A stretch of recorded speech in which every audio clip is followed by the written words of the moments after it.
بسم اللہ الرحمن الرحیم۔ میں ہوں بشارت راجہ شہر اقتدار سے ایک اور ویلاگ کے ساتھ آپ کی خدمت میں حاضر۔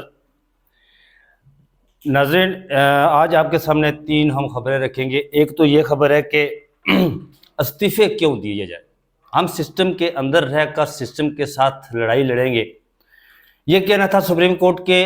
میری جو اطلاعات ہے، جو میری خبر ہے وہ کہ سپریم کورٹ کے ججز اگر کسی کو بائی پاس کیا جاتا ہے، سپر سیڈ کیا جاتا ہے، جو تین نام آج بھیجے گئے، جس وقت میں یہ ویڈیو ویلاگ کر رہا ہوں، یہ ابھی تھوڑی دیر پہلے سپریم کورٹ نے تین نام بھیجے ہیں، جسٹس منصور شاہ، جسٹس منیب اختر اور جسٹس یحییٰ آفریدی۔ ان میں سے اگر جسٹس یحییٰ آفریدی کو چیف جسٹس لگایا جاتا ہے سپریم کورٹ کا، تو پھر دو جو ججز ہیں ان کو اگر سپر سیڈ کیا جاتا ہے، تو کسی کو بھی سپر سیڈ کیا جاتا ہے، تو میری جو خبر ہے وہ یہ ہے کہ استعفیٰ کوئی بھی نہیں دے گا، سپریم کورٹ سے استعفے نہیں آئیں گے، پاکستان بھر کی عدلیہ سے استعفے نہیں آئیں گے۔ آگے چل کے اس پر بات کریں گے۔ اور جو دوسرا میں آپ سے وہ دو ویلاگ پہلے میں نے جو میری ویڈیو تھی قبل، میں نے آپ سے یہ کہا تھا کہ تضادات فائز حصہ پر میں آپ سے بات کروں گا، تو کچھ ان کے آج معاملات آپ کے سامنے رکھوں گا، تو باقی انشاءاللہ اس پر ایک اور پوری ویڈیو کروں گا۔ اس سارے کے باوجود اگر سپر سیڈ کیا جاتا ہے کسی کو، دو ججز کو سپر سیڈ کیا جاتا ہے، تیسرے کو لگایا جاتا ہے، تو اس صورت میں وکلاء کیا کریں گے، یہ باتیں آپ کے سامنے رکھیں گے۔ لیکن اس سے ان باتوں پر جانے سے پہلے میں نے کبھی شاید اپنے پہلے ویلاگ میں کہا تھا کہ میں اکثر کہتا ہوتا ہوں کہ میری وہ اس چینل کی ٹلی آپ جو ہے وہ دبائیں اور سبسکرائب بھی کریں۔ مجھے آپ کا بڑا محبت ملی، مجھے آپ کا بڑا پیار ملا، میں آپ کا شکر گزار ہوں، آپ کی اس محبتوں کا میں مغروض ہوں، جو آپ نے مجھے پیار دیا، بے پناہ پیار اور بے پناہ محبتیں مجھے دی۔ مجھے یقین ہے کہ آپ مجھے اسی طرح سنتے رہیں گے۔ میں آپ سب کے کمنٹس پڑھتا بھی ہوں، اور میں جہاں مناسب سمجھتا ہوں میں جواب بھی دیتا ہوں، لائک بھی کرتا ہوں۔ ٹائم نہیں ہوتا، کچھ ایسی مصروفیات ہوتی ہیں، تو اس کو آپ کبھی بھی یہ نہ سمجھنا کہ ہم آپ کو اگنور کرتے ہیں، نہیں، آپ میرا اثاثہ ہے، آپ میرے لیے جو اتنی محبتیں دیتے ہیں مجھے، میں ان محبتوں کا آپ کا مغروض ہوں، اور آپ کا میں شکر گزار ہوں کہ آپ مجھے برداشت کرتے ہیں، مجھے دیکھتے ہیں، سنتے ہیں مجھے۔ تو کچھ دوست میرے والے سے یہ بھی کہتے تھے، اچھا میں آپ کو بتاؤں کہ مجھے اردو ادب سے بڑا لگاؤ ہے، لکھنوی زبان تو میں لکھ سکتا ہوں، اگر میں وہ بولنا بھی شروع کر دوں تو پھر بڑا مسئلہ ہو جائے گا کہ اس میں بہت ہی وہ قلیل لوگ تعداد ہے جو اس سے پیار کرتی ہے، لکھنوی زبان سے محبت کرتی ہے، لیکن مجھے اپنی مٹی سے بڑی محبت ہے۔ میں ظاہر ہے پٹھار کا رہنے والا ہوں، تو یہ تو قدرتی بات ہے کہ وہ ایکسنٹ آپ کا اپنی جہاں آپ پیدا ہوتے ہیں، جہاں آپ کی گرومنگ ہوتی ہے، جہاں آپ جن گلیوں میں آپ جوان ہوتے ہیں، کھیلتے کودتے، ان گلیوں کا ایکسنٹ وہ آپ سے کبھی بھی دنیا میں آپ کہیں بھی چلے جائیں وہ آپ سے کبھی چھوٹ نہیں پاتا، کوشش کرنے سے وہ چھوٹ جاتی ہے۔ میں کوشش میں دعویٰ تو نہیں کرتا، لیکن یہ ہے کہ میں اچھے اردو بول بھی سکتا ہوں، لیکن وہ پھر لا بالا کہیں نہ کہیں بیچ میں مجھے میری گلیوں کی وہ ایکسنٹ ضرور اس میں آ جائے گا، تو جیسا بھی بولتا ہوں اردو اس کو آپ برداشت کرتے ہیں، تو میں آپ سے یہ آپ کی محبت ہے، اور میں آپ کی اس محبت کا مغروض ہوں۔ تو ناظرین، میں بات کر رہا تھا کہ استعفے والا، میری خبر یہ ہے کہ اگر جسٹس یحییٰ آفریدی کو چیف جسٹس آف پاکستان بنایا جاتا ہے، جسٹس امین الدین خان کو آئینی بینچ کا سربراہ بنایا جاتا ہے، جسٹس امین الدین خان اس وقت سینیارٹی میں چوتھے نمبر پر ہیں، تو ان سے سپر سیڈ ہونے والے دو ججز جسٹس منیب اختر اور جسٹس منصور شاہ کسی صورت میں استعفیٰ نہیں دیں گے، وہ استعفیٰ نہیں دیں گے، وہ سسٹم کے اندر رہ کر سسٹم کی لڑائی لڑیں گے۔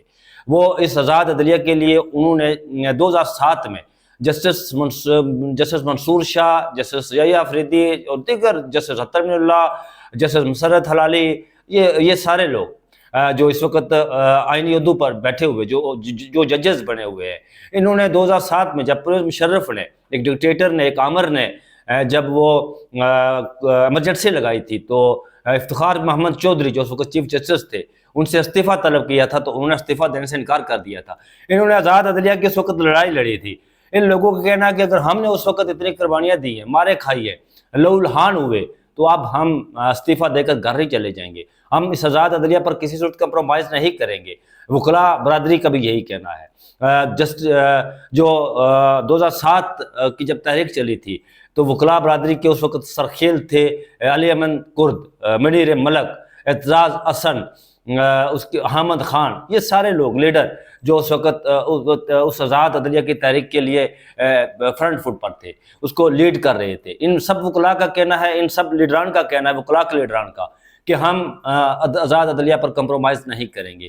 یہ نوٹیفیکیشن جب ہو جاتا ہے تو زیادہ کرین قیاس زیادہ یہی ہے، مطلب آپ کہہ سکتے ہیں کہ جسٹس یحییٰ آفریدی کا نام ممکن ہے کہ وہ آ جائے، تو پھر صورت میں یہ 26 کو یہ تو چیلنج ہوگی، یہ جو آئینی ترامیم ہے، امینڈمنٹ ہے، اس کا اعلان وکلاء برادری نے کر دیا، یہ 26 کو چیلنج ہوگی، سپریم کورٹ میں ہی چیلنج ہوگی، تو اس کے بعد اگلا لائے عمل۔ لیکن یہ آسانی سے یہ کام نہیں ہوگا، کیونکہ اس میں بہت سارے ایسے تحفظات ہیں 26ویں آئینی ترامیم میں۔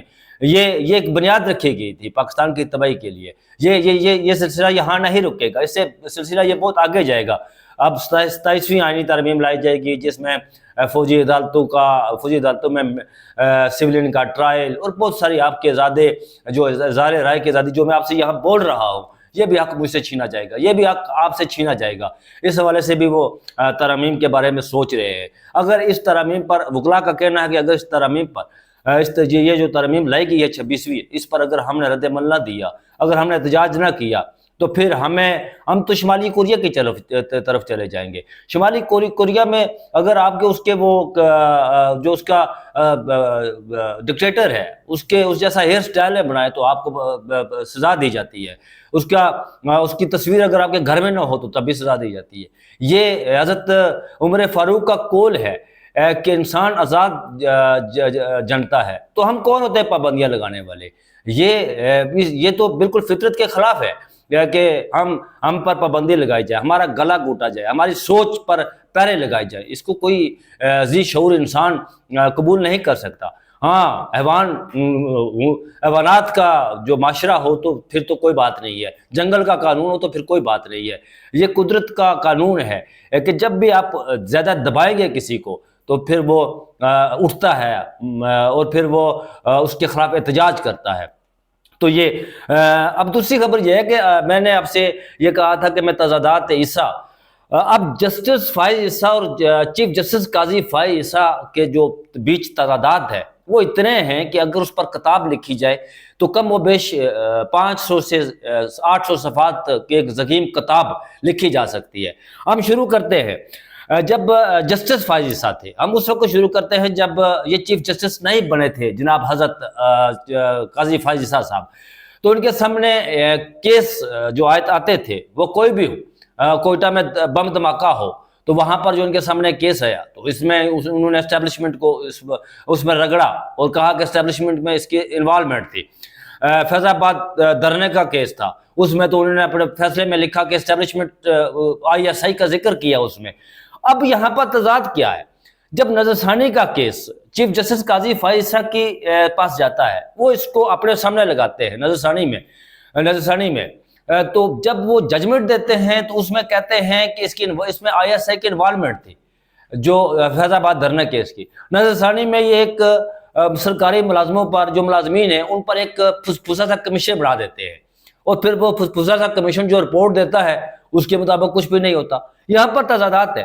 چیف جسٹس قاضی فائز عیسیٰ صاحب جو آپ نے ججمنٹ دی تھی اس میں ISI کے انوالومنٹ کی، مقتدرہ کے انوالومنٹ کی، جب آپ نظر ثانی میں جاتے ہیں اس کا کوئی ذکر نہیں ہوتا، کوئی نام نہیں ہوتا۔ جب اس کیس کی سماعت چل رہی تھی تو جب وکلاء دلائل دے رہے تھے آپ کے سامنے تو آپ کہتے تھے چپ کریں جی، خاموش ہو جائے، آگے چلے۔ تو وہاں پر آپ کیوں ڈرے؟ کیا وجہ تھی؟ یہ سوال تو اٹھتا ہے کہ وہاں پر آپ نے کمپرومائز کیا، کس چیز پر کمپرومائز کیا، کیوں کمپرومائز کیا؟ وہ ججمنٹ کے خلاف آپ کیوں گئے؟ جو ججمنٹ آپ نے دی تھی اس میں جو نشاندہی آپ نے کی تھی اس کا آپ کو یہاں پر ذکر بھی کیا جاتا ہے تو پھر آپ بالکل خاموش ہو جاتے ہیں، آپ کہتے ہیں آگے چلے۔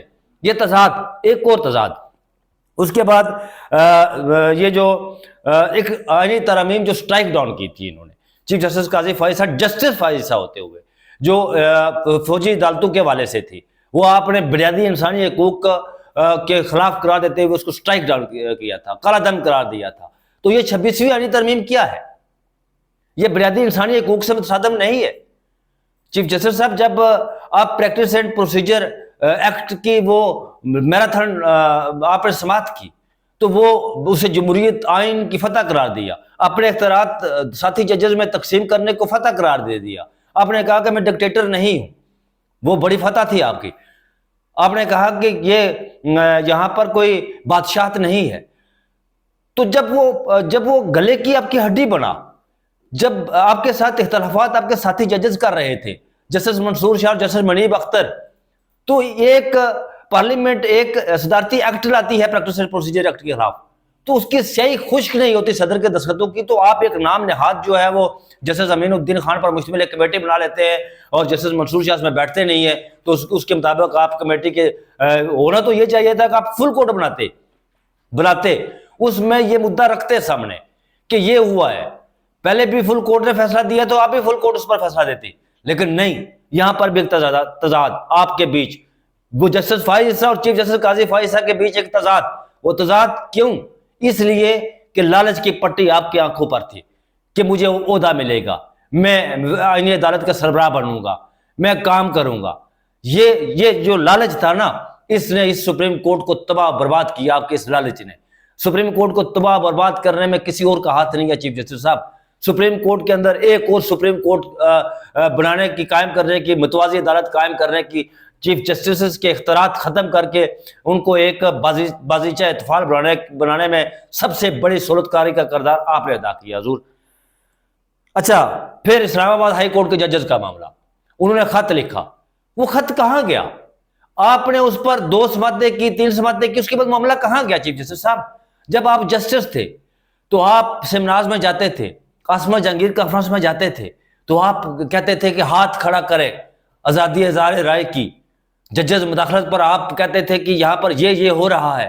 جب اسلام آباد ہائی کورٹ کے 6 ججز آپ کو 25 مارچ کو خط لکھتے ہیں، ایک ریٹن شیپ دیتے ہیں، آپ کے پاس بھیجتے ہیں، تو آپ کہتے ہیں پھر کہ میرے دور میں جو ہے وہ کہیں مداخلت نہیں ہوئی. تو اسلام آباد ہائی کورٹ کے علاوہ Peshawar high court, Balochistan high court, Lahore high court, Sindh high court, تمام ہائی کورٹس نے مداخلت کے حوالے سے آپ کو لکھا. آپ نے ان سے ثبوت نہیں مانگے، آپ نے انہیں کہا کہ آپ ہمیں بھیجیں. انہوں نے بھیجا. انہوں نے کہا سرگودا کے ATC جج چیخ کر کہہ رہا تھا، پنڈی کا ATC جج چیخ کر کہہ رہا تھا، لیکن آپ خاموش رہے.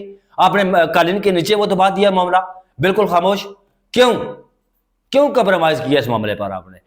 وہی بات کہ لالچ، وہ لالچ آپ کی آنکھوں پر، وہ تضادات کیوں؟ آپ کا وہ چہرہ کہاں گیا جو جسٹس فائز عیسیٰ کا ہوتا تھا؟ جب آپ چیف جسٹس بنے تو وہ لہر جب وہ قطار اتری تو اندر سے جو چہرہ سامنے آیا، عوام کے 25 کروڑ عوام کے سامنے جب وہ چہرہ آیا تو وہ اتنا، عوام کو یہ نہیں تھا کہ وہ چہرہ آپ کا اتنا ہوگا کہ آپ بنیادی انسانی حقوق کی جو بات کرتے تھے وہ ان کو پاؤں تلے روندتے ہوئے جب آپ دیکھیں گے تو آپ اپنی آنکھیں بند کر لیں گے، وہ اس مور کی طرح اپنا سر ریت میں دبا دیں گے. لاپتہ افراد کا کیس وہ آپ کے سامنے لگتا ہے، نام لیا جاتا ہے، آمنہ مسعود جنجوعہ نام لیتی ہے تو آپ اس سے پوچھتے ہیں کس سے پوچھے؟ جب وہ بتاتی ہیں آمنہ مسعود جنجوعہ کہ آپ ان سے پوچھیں تو آپ کہتے ہیں کہ نہیں یہ اس وقت میجر ہوئے ہوں گے. پوچھ سکتے تھے حضور، آپ نے کیوں نہیں پوچھا؟ کیوں آپ نے کمپرومائز کیا یہاں پر بھی؟ یہ تضادات کیوں؟ وہ جسٹس فائز عیسیٰ اور چیف جسٹس کے بعد یہ معاملات ایسے، اس بیچ میں کیا تھا ایسا؟ یہ کہانی تو کھلے گی، ورق الٹا جائے گا، نئی چیزیں سامنے آئیں گی. چیزیں کبھی چھپتی نہیں ہیں. چیف جسٹس صاحب، آپ نے کہا کہ میں نے آئین اور قانون کے مطابق فیصلے دیے. جب آپ 8.5 کروڑ لوگوں کے بنیادی انسانی حقوق کی جو 13 جنوری کو جو آپ نے فیصلہ دیا تھا ان کو پاؤں تلے روندا، جب اس پر آوازیں اٹھی تو آپ نے FIA سے تھوک کے حساب سے نوٹس جاری کروا دیے. برٹن ہائی کمیشن کو خط لکھ دیا آپ نے یہ کام تو آپ کا نہیں تھا، کیوں آپ صفائیاں دے رہے تھے؟ لیاقت چٹھا جو کمشنر پنڈی تھا اس نے پریس کانفرنس کی، تو اس کے جواب میں آپ نے پریس کانفرنس کر دی، بلاتے اس کو کٹہرے میں کھڑا کرتے کہ ثبوت ہے تمہارے پاس تو دے، اگر نہیں ہے تو اسے سزا دیتے، لیکن کیوں نہیں بلایا چیف جسٹس صاحب؟ یہ بھی ایک سوال اٹھتا ہے، کیوں نہیں بلایا؟ اس کے صفائی دینے کا موقع کیوں نہیں دیا؟ آپ نے کیوں نہیں کہا کہ مجھ پر تم نے الزام لگایا ہے، میں ایک آئینی عہدے پر بیٹھا ہوا ہوں، میں اس ملک کو انصاف فراہم کر رہا ہوں، انصاف کی سب سے اونچی گدی پر بیٹھا ہوا ہوں، میری پگ میں داغ لگا ہے، میری پگ میں نہیں، چیف جسٹس کی پگ میں داغ لگا ہے، لیکن آپ نے اسے نہیں بلایا۔ کچھ تو تھا نا جس کی وجہ سے آپ نے نہیں بلایا۔ اس کے بعد چیف جسٹس صاحب، آپ نظر ثانی والے کیس میں آپ نے ایک فیصلہ دیا تھا تلور کیس میں، اس میں آپ نے لکھا تھا کہ وہی نظر ثانی سنتا ہے جس نے وہ کیس سنا ہو، تو پھر 63A بھی آپ نے کیا کیا؟ وہ جج تو چلے گئے، ٹھیک ہے، وہ ریٹائرڈ ہو گئے، لیکن آپ نے پہلے بینچ بنایا جسٹس منصور شاہ کی سربراہی میں، تو پھر جب آپ کو مقصود تھا کہ میں فیصلہ دینا سہولت کار بننا ہے تو اس کے سربراہ آپ بن گئے، اور اس وقت آپ نے وہ کیس اپنے سامنے لگایا جب وہ 26ویں آئینی ترمیم کے لیے یہ جو سیٹ اپ، جعلی سیٹ اپ تھا، یہ پھنسا ہوا تھا، ان کے پاس کوئی راستہ نہیں تھا، تو آپ نے فٹافٹ 63A اپنے سامنے لگا دیا۔ یہ بہت سارے تضادات ہیں ناظرین، میں یہ 4 5 6 میں نے تضادات ان کے آپ کے سامنے رکھے ہیں، اس پر میں انشاءاللہ مکمل ایک ویلاگ کروں گا، ان پر وہ تفصیل سے شاید 2 3 4 ویلاگ اس پر بنے۔ ان کی جب یہ chief justice Balochistan high court بنے تھے اس وقت سے لے کر یہ کب پرو اسٹیبلشمنٹ بنے، کب اینٹی اسٹیبلشمنٹ بنے، پھر کب پرو اسٹیبلشمنٹ بنے، پھر کب اینٹی اسٹیبلشمنٹ بنے، پھر کب، یہ 4 5 ان کے ریجن ہیں جو چیف جسٹس صاحب کے کہ انہوں نے طے کیا ہوا تھا کہ میں نے یہ اس وقت یہ کام لینا ہے، تو انہوں نے وہی کیا۔ اب چلتے ہیں اگلی خبر کی طرف ناظرین، وہ یہ ہے کہ جسٹس جیہ اسلام آباد، یہ جو وکلا، میں نے وہ بتا دیا کہ جسٹس جیہ افریدی پر جو اگر وہ چیف جسٹس بنتے ہیں تو وکلا کیا کریں گے، وہ میں نے شروع میں بتا دیا تھا۔ تو جس وقت یہ ویڈیو آپ دیکھ رہے ہوں گے تو اس وقت تک چیف جسٹس کا ابھی اناؤنس نہیں ہوا ہوگا۔ جسٹس جیہ افریدی کا جب اگر اناؤنس کیا جاتا ہے، ان کا نوٹیفیکیشن کیا جاتا ہے، تو میں اگلے ویلاگ میں آپ کو انشاءاللہ وہ بتاؤں گا کہ جو قانونی برادری ہے، جو وکلا برادری ہے، وہ جسٹس جیہ افریدی پر ان کو کیا اعتراضات ہیں، کیا تحفظات ہیں۔